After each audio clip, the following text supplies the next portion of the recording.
Film kartun yang pertama kali dibuat berjudul Phantasmagoria yang ditayangkan pada tahun 1908. Phantasmagoria ini dibuat sama Emily Cole dengan gambar tangan gitu loh, yang memang pada zaman itu belum ada guys teknologi yang memungkinkan orang untuk membuat kartun dari komputer. Jadinya harus digambar manual deh dan digerakin itu guys dengan mengandalkan lembaran-lembaran kertas.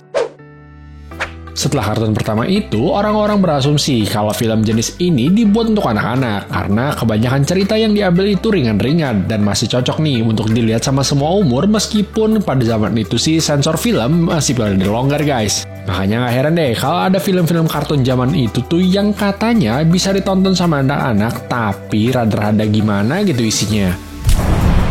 Memang sih film kartun ini bisa aja dinikmatin sama orang dewasa, makanya nggak heran deh kalau ada film kartun yang dibuat khusus untuk orang dewasa, tapi bedanya dicerita sama candaan gitu guys. Sejak tahun 1920, semakin banyak film yang diproduksi, yaitu sekitar 800 per tahunnya, dan dibarengin dengan sensor film yang tidak dipercaya nih, karena kebanyakan film-film dewasa yang dibalutkan dengan kartun, makanya jadi tontonan yang tidak pantas buat anak-anak. Baru deh di tahun 1927 ditentukan kalau kebebasan untuk berbicara tidak lagi diterapkan nih untuk semua film, dibarengin dengan pembentukan komite sensor film yang baru. Dan saat itu ditentukan panduan-panduan yang harus dipatuhi nih sama para pembuat film. Nah, sayangnya karena kartun terlalu digeneralisasi sebagai tontonan bagi anak-anak, makanya regulasi yang mengatur film-film kartun lebih sedikit. Jadinya nggak heran, orang-orang yang memang berniat untuk membuat film menjurus ke arah film dewasa, banyak yang memanfaatkan kartun supaya bisa lebih banyak menunjukkan hal-hal yang dilarang sama film biasa. Mungkin contoh simpelnya itu adalah Betty Boop, karena meskipun kelihatan seperti cerita yang simple, tapi banyak banget yang digambarkan hal-hal gak bener yang sebenarnya sama sekali gak cocok nih untuk dipertontonkan pada anak-anak. Akhirnya baru deh guys, di tahun 1934 ada peraturan baru yang mengharuskan kartun kayak Betty Boop itu dimodifikasi, supaya gak terlalu terlihat kayak cewek-cewek bandel gitu guys. Memang goals dari film-film kayak gitu hanya menarik penonton yang udah dewasa supaya tertarik untuk nonton kartun. Dan baru deh di saat yang bersamaan dikeluarkan juga peraturan yang lebih ketat untuk film-film animasi. Dan pada era ini kartun-kartun Disney seperti Mickey Mouse atau Princess Classic Disney mulai terkenal nih. Era tersebut berlanjut dengan makin populer serial kartun di televisi yang makin banyak dibuat sama rumah produksi lainnya. Pada era ini, serial kartun yang paling berhasil untuk memikat para penonton dewasa itu adalah Popeye. Karena selain humornya yang relate, jalan ceritanya itu bisa dibilang cukup bisa diterima nih guys sama audiens yang sudah beranjak dewasa. Dan setelah itu, tren jadi berubah. Dari film animasi yang dibuat untuk menggait para penonton anak-anak, jadi perlombaan untuk membuat film animasi yang dibikin sedemikian rupa untuk bisa diterima sama para penonton yang udah dewasa.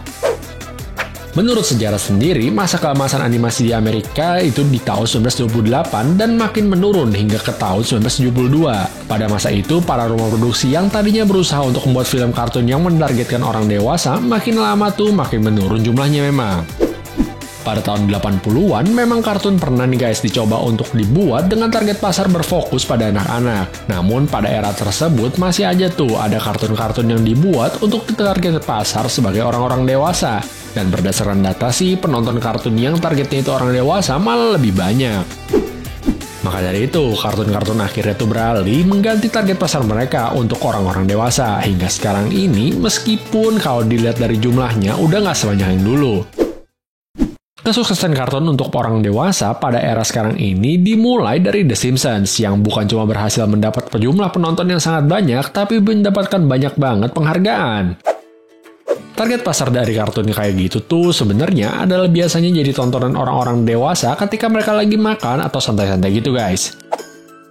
Pastinya setelah melihat kesuksesan The Simpsons, para rumah produksi lainnya berlomba-lomba untuk membuat kartun saingannya. Makanya gak heran deh kalau banyak rumah produksi kartun yang penghasilannya itu melonjak tinggi setelah mengikuti format yang diambil sama The Simpsons ini. Mungkin kedengarannya formatnya itu simpel, yaitu serial kartun yang dibuat memiliki cerita ringan dengan candaan-candaan yang relate sama kehidupan orang-orang dewasa.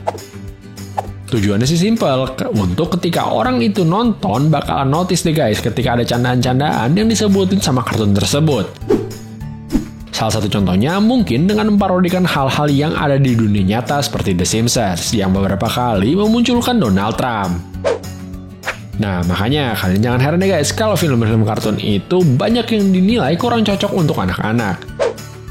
Karena biar gimana pun, rumah produksi itu kan butuh uang guys, dan sejak lama yang bisa menghasilkan uang itu memang kartun yang diperuntukkan bagi orang-orang dewasa. Jadi sebenarnya boleh disimpulin nih guys, kalau sebenarnya kartun itu tuh nggak pernah diciptakan khusus untuk anak-anak loh.